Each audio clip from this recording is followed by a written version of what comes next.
Hello everyone and welcome to my YouTube channel. Dear students, आज हम बात करेंगे राइबोसोम के बारे में, which is RNA containing bodies. Ribosome के अंदर आरएनए प्रेजेंट होता है।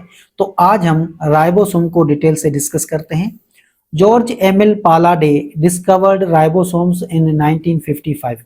अगर हम राइबोसोम की डिस्कवरी की बात करते हैं तो एक साइंटिस्ट था जिसका नाम था जॉर्ज एमिल पालाडे। इसने 1955 में राइबोसोम को डिस्कवर्ड किया था। These are so named because they contain high concentration of ribonucleic acid RNA।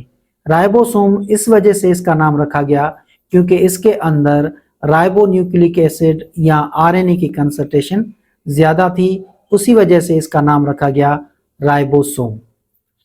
These small spherical granular non-membranous structure are the site of protein synthesis in cell type that is prokaryotic as well as eukaryotic cell। Ribosome prokaryotic और eukaryotic cell दोनों में present होते हैं।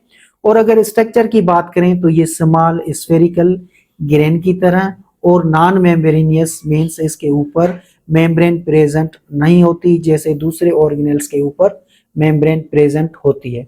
और यहाँ पे protein की synthesis होती है, that is the site of protein synthesis. Therefore they are regarded as protein factories. यहाँ पे प्रोटीन की सिंथेसिस होती है, इसी वजह से राइबोसोम को प्रोटीन फैक्ट्रीज कहा गया है। In prokaryotic cells, they are found freely dispersed in the cytoplasm। Prokaryotic cell के साइटोप्लाज्म में राइबोसोम्स फ्रीली साइटोप्लाज्म के अंदर डिस्पर्स होते हैं। But in the case of eukaryotic cell, in eukaryotic cells they are found free as well as attached to endoplasmic reticulum. Eukaryotic cell में ribosomes free cytoplasm के अंदर present होते हैं, उसके अलावा ये एंडोप्लाज्मिक रेटिकुलम के साथ अटैच भी होते हैं।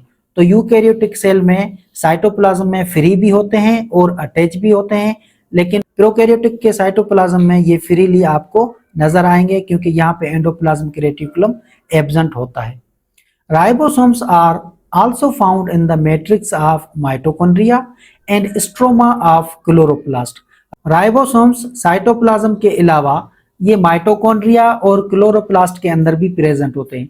तो ये स्ट्रक्चर है माइटोकॉन्ड्रिया की और ये माइटोकॉन्ड्रिया के अंदर मैट्रिक्स है, तो मैट्रिक्स के अंदर राइबोसोम्स प्रेजेंट होते हैं। इस तरीके से अगर क्लोरोप्लास्ट की बात करें तो ये स्ट्रक्चर है स्ट्रोमा, और स्ट्रोमा के अंदर आपको यहाँ पे राइबोसोम्स प्रेजेंट नजर आएंगे।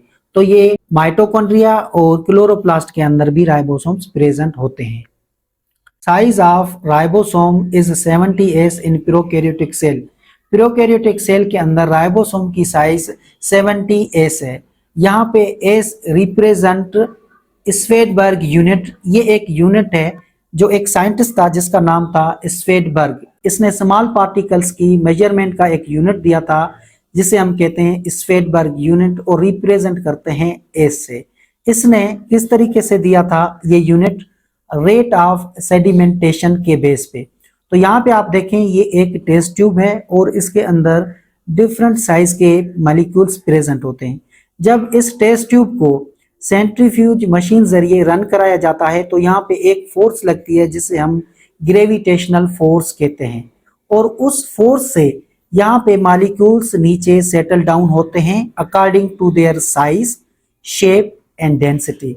जिसकी साइज, शेप और डेंसिटी ज्यादा होगी वो जल्दी नीचे सेटल डाउन हो जाएंगे, और जिसकी साइज, शेप और डेंसिटी लो होगी तो ये स्लोली नीचे सेटल डाउन होंगे।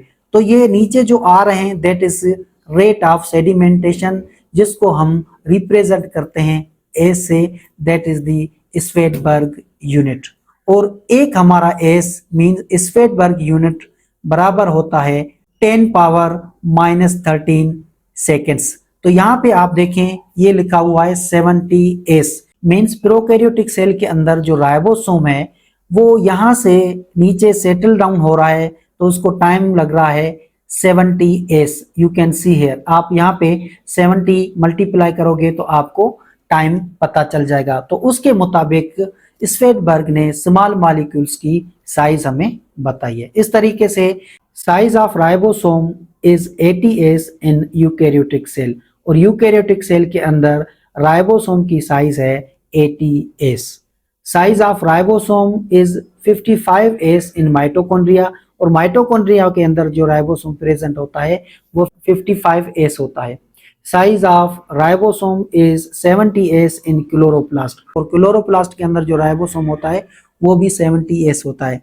It represent that chloroplast is present in the eukaryotic cell, और eukaryotic cell evolve from the prokaryotic cell, क्योंकि इसके अंदर भी 70s है और क्लोरोप्लास्ट के अंदर भी 70s है। तो ये एक एविडेंस है कि यूकैरियोटिक सेल प्रोकैरियोटिक सेल से इवॉल्व हुए हैं। Each ribosome is consist of 2 unequal units. हर एक राइबोसोम की अगर बात करें तो उसके 2 यूनिट्स होते हैं, एक लार्ज सब यूनिट होता है और दूसरा स्मॉल सब यूनिट होता है। The larger subunit is dome shaped and smaller one form a cap on the flat surface of larger सब यूनिट।